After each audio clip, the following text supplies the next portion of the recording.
Fala galera, continuando aí, vamos falar agora sobre o plano inclinado, né? O que é o plano inclinado? O plano inclinado é uma situação que você vai ter um plano, né? Mas ele vai estar com uma direção inclinada em relação à força-peso, né? Geralmente a gente estuda situações que o plano, né, que o solo, ele está perpendicular, né, à direção da força-peso. E isso ajuda muito, porque quando a gente vai decompor as forças, quando a gente vai trabalhar com elas, a gente vai ter componentes, né, na direção do peso e componentes perpendiculares ao peso. A gente trabalha, né, com esses dois par de eixos aí e fica tudo muito simples, né? Então, a situação que a gente tem um plano com um ângulo que não seja de 90 graus em relação à força-peso, a gente chama de plano inclinado e a gente começa a ter que decompor algumas forças. Então, vamos dar uma olhada aqui de forma geral, né? Então, olha só, você tem aqui um bloco e ele está sobre um plano inclinado em relação ao horizontal. Vamos desenhar as forças que tem aqui para a gente dar uma analisada. Ó. A força-peso é sempre no centro de massa de um objeto, mas para facilitar a nossa vida aqui, a gente conseguir visualizar melhor os vínculos geométricos, vamos botar partindo daqui o peso. Ó. Então está aqui, a força-peso, né? Sempre em direção ao centro da Terra, né? Aí você vai ter a reação normal que o solo vai fazer no bloco, e a normal ela sempre é, tá? Perpendicular, ela sempre é normal ao plano. Então sempre faz, ó, 90 graus com um plano, ok? Situações que você tem aí atrito, né? O atrito, se não tiver mais nenhuma força atuando aqui, o atrito tende a ser para cima, tá? Porque o bloco tende a escorregar, o atrito tende a impedir esse escorregamento aí, tranquilo? E vamos lá. Uma das coisas muito importantes é você reparar que toda questão você tem que escolher eixos para trabalhar. E geralmente a gente escolhe um dos eixos, a direção do movimento, né, ou da possibilidade do movimento, e outra direção perpendicular a ele. A direção que é do movimento aqui é essa daqui, é a própria direção do plano.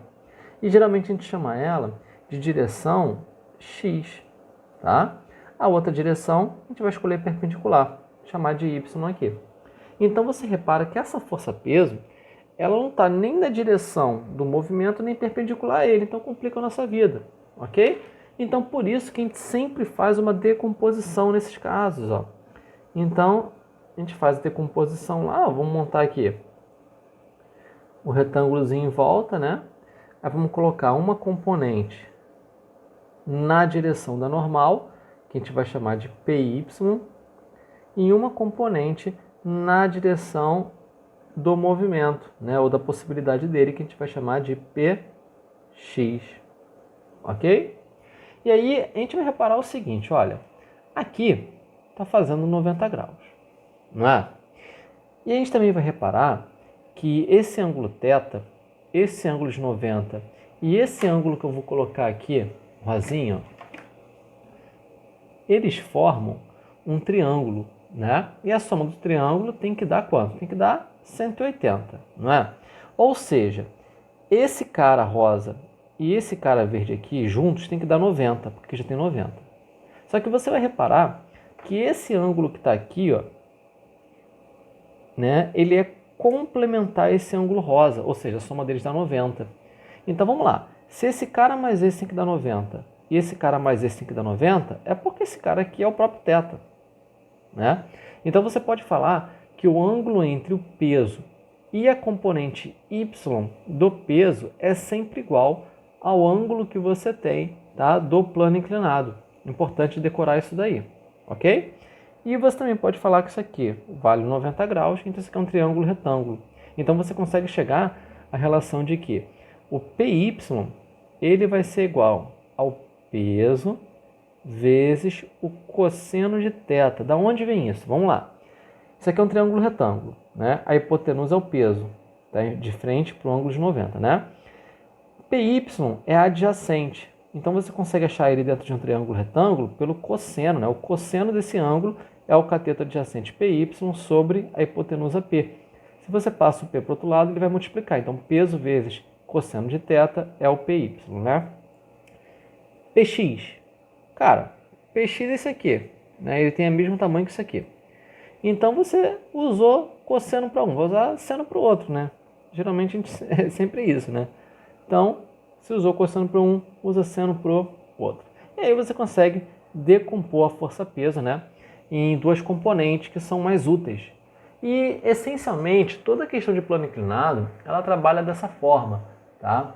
Raramente você vai ter uma questão de plano inclinado que não trabalhe tendo que fazer isso daqui. Então vamos aplicar, ó. Determine a aceleração do bloco. Ignorar atrito. Primeiro vamos desenhar as forças que a gente tem aqui. Tem a força-peso, né? Vamos colocar aqui a força-peso. A força-peso, ela vai ser massa vezes gravidade. Vamos botar gravidade como 10? Então aqui a força-peso vai ser massa 2 vezes gravidade, 10 metros por segundo ao quadrado, deu 20 newtons, né? Tem a força normal aqui. Como eu estou ignorando atritos, né? Não tem mais nenhuma outra força. Então vamos decompor aqui a força-peso, cara. Ó, decompor isso para cá, faz isso aqui. Vamos botar uma componente na direção do movimento, que a gente vai chamar de PX, e outra perpendicular, que a gente vai chamar de PY. Esse ângulo aqui vale 30 graus.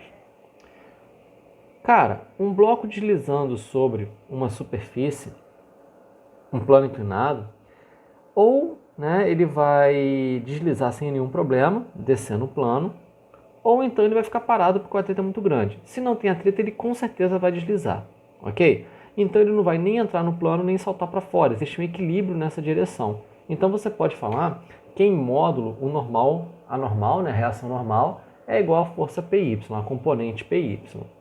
E a gente pode falar que a única força que sobra aqui disso tudo é PX, ok? Além disso, é importante reparar que isso aqui é uma decomposição, né? Então, depois que a gente fez a decomposição, morreu, não tem mais essa força-peso ali. Então a gente pode falar que a força resultante é igual a massa vezes a aceleração. Nesse caso, a resultante é Px, ela vai ser igual a massa vezes a aceleração. Quem é Px? É o peso vezes o cosseno, né? Ou melhor, o seno aqui, desculpa, vezes o seno do ângulo, né? Que no caso é 30 graus. Vamos substituir aqui, ó. O peso é quanto? 20. O seno de 30 é quanto? 1 sobre 2, né? É igual a massa 2 vezes a aceleração. Então vamos lá. 20 vezes 1 dá 20. Dividido por 2 vai dar 10. Igual a 2 vezes A. Passo 2 para o outro lado. 10 dividido por 2 vai dar 5 metros por segundo ao quadrado. Ok? Tranquilo? Então a gente pode falar que ele está descendo isso aqui, acelerando a 5 metros por segundo ao quadrado. Tranquilo até aí? Vamos continuar aqui. Exemplo 2. Né? O exemplo 2, ele fala de uma situação que tem atrito. Tá? Ó, determine o coeficiente de atrito entre o bloco e o solo para que o bloco se mova em MRU. MRU é um equilíbrio, ou seja, a aceleração é zero, a força resultante é zero. Ok? Então vamos desenhar aqui. Eu tenho a força-peso, eu vou ter aqui a força normal e vou ter um atrito contrário ao movimento relativo. Então o atrito aqui vai estar para cima. Ok? Por que ele não vai estar para baixo? Porque ele vai estar deslizando aqui.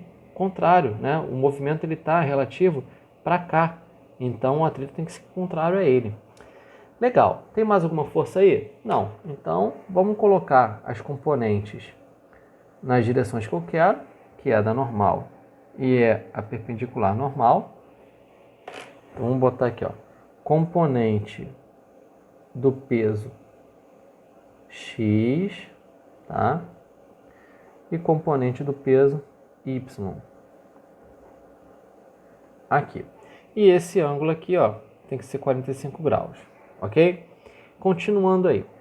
Eu já sei que em módulo, pelo menos, a força normal ela tem que ser igual a PY, né? Porque não vai ter que ter equilíbrio aí. E cara, força resultante zero, então o que está para um lado tem que ser igual ao que está para o outro. O peso morreu porque eu fiz a decomposição dele. Então posso falar também que Px ele tem que ser igual a Fat. Lembrando que eu estou colocando sem as setinhas, então estou colocando em módulo. Isso aqui é um sistema que tem que ser verdade simultaneamente, ok? E essa velocidade? Não usa, né? Velocidade não importa no cálculo de força, né? Então vamos lá, se eu quero descobrir o valor do coeficiente, eu vou pegar por essa fórmula aqui, ó. Quem é Px? Cara, Px é massa vezes gravidade, ó. Peguei essa daqui. Massa vezes gravidade, que é o peso, ó, peso vezes o seno, né? Px, peso vezes seno. Então, ó, peso mg vezes o seno de 45 graus, né? Px, igual a Fat, coeficiente vezes a normal, ok? Então, vamos continuar aqui. mg vezes, qual é o seno de 45 graus? Raiz 2 sobre 2, mas eu não vou fazer isso agora. Eu vou deixar dessa forma aqui, eu quero mostrar uma coisa para vocês. Seno de 45 graus igual ao coeficiente vezes a normal. Só que o normal é igual a PY. PY é quem? É o peso, mg, vezes o cosseno, né? Acabou que vai ficar muito pequeno aqui, ó. Tá cosseno de 45 graus, ok? Legal.